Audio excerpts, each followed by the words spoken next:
Welcome back, students.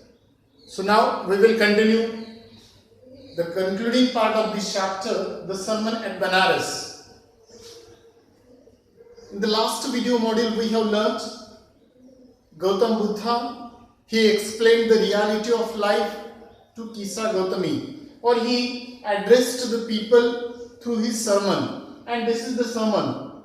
Before that, one example of Kisa Gautami we have seen. According to Buddha, death is common to all.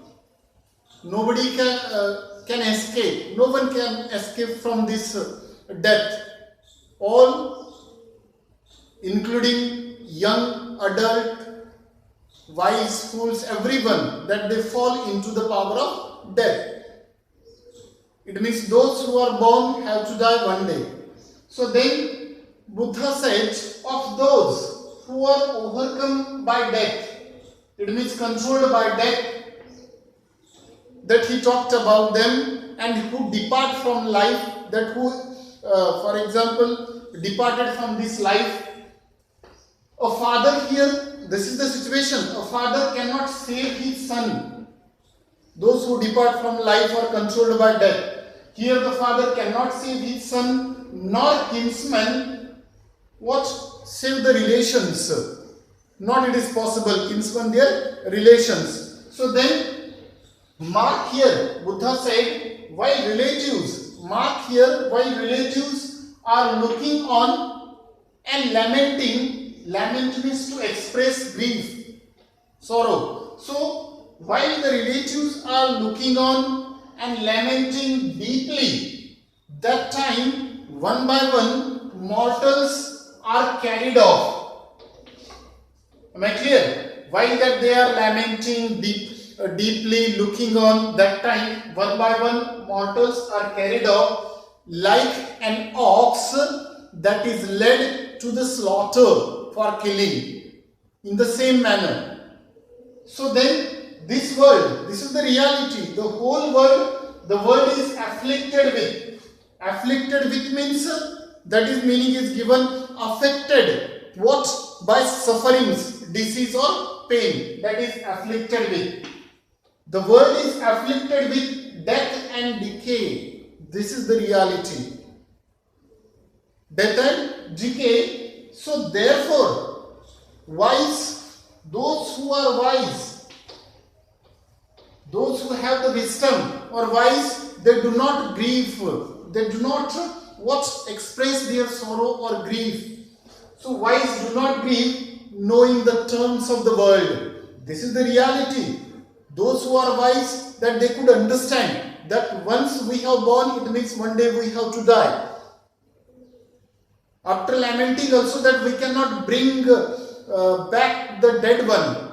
Our relatives, we cannot bring them back to life. It is not possible. So this grief or the lamentation, that is everything that is useless at all, no use. So that is why Buddha says that those who are wise, they do not grieve. Then, and one more thing, if you, not from the weeping, Buddha said, not from the weeping, nor from the grieving, that anyone could obtain peace of mind. Though you are weeping after the death of your relatives or the kinsmen, though you are weeping or after grieving, then also you cannot obtain peace of mind. But on the contrary, what will happen? Your pain will be greater and the body will suffer. If you are lamenting continuously, so it will affect your health, it will affect your body, and the pain will be greater there. Body will suffer.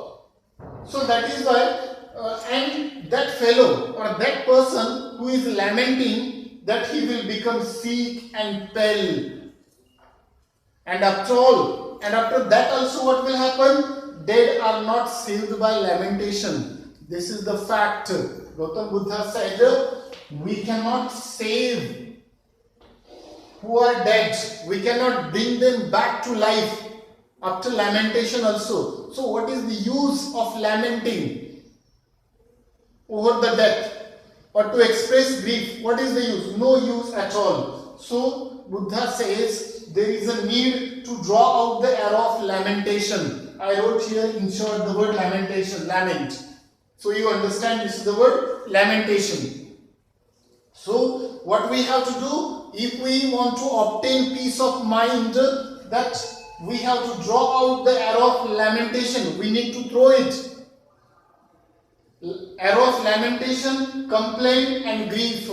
No need to complain, no need to express grief or sorrow over the death of beloved one. Next, then Buddha says that in the last two lines, that he who has drawn the arrow of the lamentation, and has become composed. Composed means calm or still or controlled.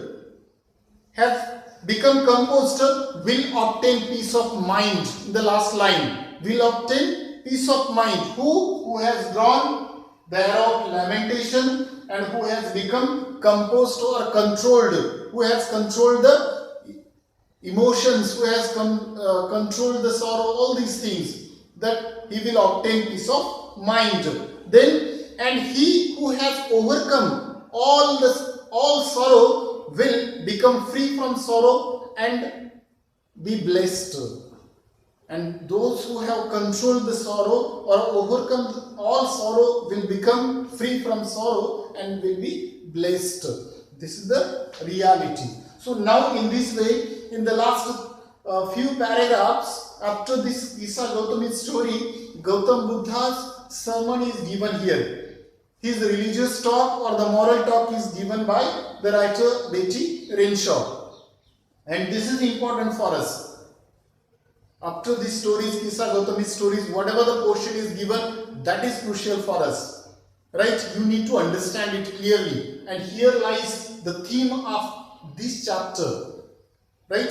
So now in this way, here is the end of this chapter. In detail we have discussed about the story, his childhood, each and everything. Now only one thing is left, that is the theme or the central idea of this lesson, that we will continue in the next video module. Thank you, children.